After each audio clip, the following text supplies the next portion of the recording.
Okay, this is a rooftop rainwater harvesting system example. And in this scenario, we have a family of 4 who wants to capture rainfall falling on their asphalt roof, and the roof has a runoff coefficient of 0.85. So you are to design the rainwater harvesting system using the month with the highest precipitation, which is a good way to go, designed for the highest expected rainfall. And in this case, it's February, which has an average rainfall of 40 millimeters per month. For a roof area of 20 meters by 10 meters, assuming that the family of 4 will use the harvested water mainly for flushing in their home, and the demand then for the water is going to be from a rate of 25 liters used for flushing per person per day. Also assume there's no water captured from the previous month and that the first flush volume is 100 liters. Provide the tank volume and sketch of the rainwater harvesting system. Okay, so it's always a good idea to take note of what our knowns are in our example in the problem statement. So we know the runoff coefficient for the roof is 0.85. We know it's a roof that's 200 meters squared, and that there was no previous volume to account for from the month before.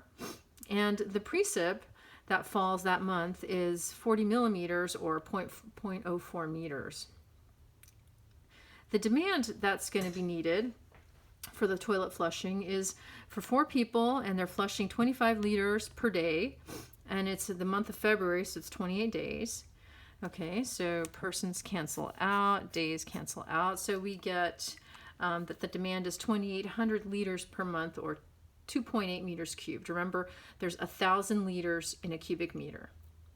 Okay, and that volume of the first flush, that dirty water that we want to get rid of, that's 100 liters or 0.1 cubic meter. Again, 1,000 liters in a meter cubed. All right, so equations that are important that that were given in our notes are that the volume of the tank is the volume previously to account for from the month before, plus the runoff. Okay, so these are kind of the inputs, minus the outputs, the demand for toilet flushing in this case, minus the first flush volume. So our volume of runoff is given by the second equation here, which is the precipitation in meters, the area in meters squared, times the runoff coefficient. Okay, so the first thing we need to do is calculate the volume of runoff, and that's just going to be the precip, 0.04 meters per month, times 200 meters square roof, times 0.85, or 6.8 meters cubed. All right, so that's that term. Then we can substitute into our main equation, which is the tank equation, tank volume, and we know that the previous volume was 0. The runoff we just calculated is 6.8 meters cubed. The demand we calculated as 2.8 meters cubed, and the volume of the first flush is 0.1 cubic meter, and we add those all together and we get 3.9 meter cubed tank, which is the same as 3,900 liters, right? And so we might find a tank that's maybe a 4,000 liter tank. We're not going to find one that's exactly 3,900, right? So we'll find maybe a 4,000 to 5,000 liter tank, and that's okay if it's a little bit bigger.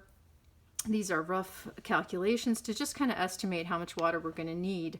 How much volume we're going to need for our tank. All right, so in our schematic here that we're drawing, we want to show the gutters. We want to show the tank.